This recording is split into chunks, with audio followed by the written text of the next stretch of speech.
Excuse me, আপনি কি মনোজের wife তো? হ্যাঁ স্যার, আমি ওর স্ত্রী।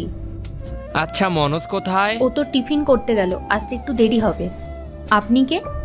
আমি ওর ছোটবেলার বন্ধু। ছোটবেলার বন্ধু? কেন আমাদের সাথে মজা করছেন স্যার? কোথায় আপনারা আর কোথায় আমরা? আপনি মনোজের বন্ধু কি করে হতে পারেন? আরে সেরকম কোনো ব্যাপার না। আচ্ছা, তুমি যেন কি না বললে, মনোজ টিফিন করতে গেছে, তাহলে তো ওর আসতে দেরি হবে। হ্যাঁ স্যার, আসতে একটু দেরি হবে। আপনার যদি কোনো দরকার থাকে আমাকে বলুন, ও এলে আমি বলে দেবো। হ্যাঁ, দরকার তো ছিল। আপনি এটা ধরুন। স্নেহা, দাও।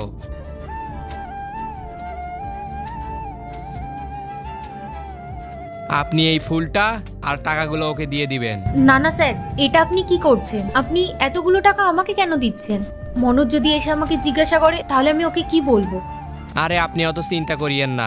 মনোজ আসলে এই ফুলগুলো আর এই টাকাগুলো দিয়ে দিও, ও আমাকে ঠিক চিনতে পারবে। আসলে আমি ওয়েট করতাম, বাট আমার একটু আর্জেন্ট কাজ আছে দেখে আমি ওয়েট করতে পারতাছি না। নিন। কিন্তু স্যার। কোনো কিন্তু না, আপনি এইটা ধরুন। ঠিক আছে, আমরা তাহলে এবার আসছি। স্যার বলছি, আপনার নামটা অন্তত বলে যান।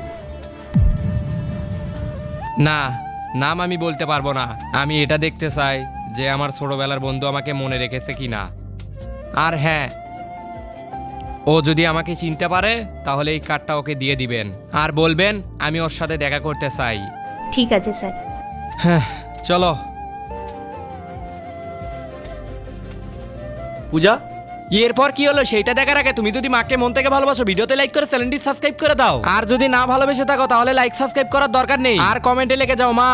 এই ফুল তোমাকে কে দিয়েছে? ওই একজন স্যার এসেছিল, উনি দিয়ে গেছেন। মানে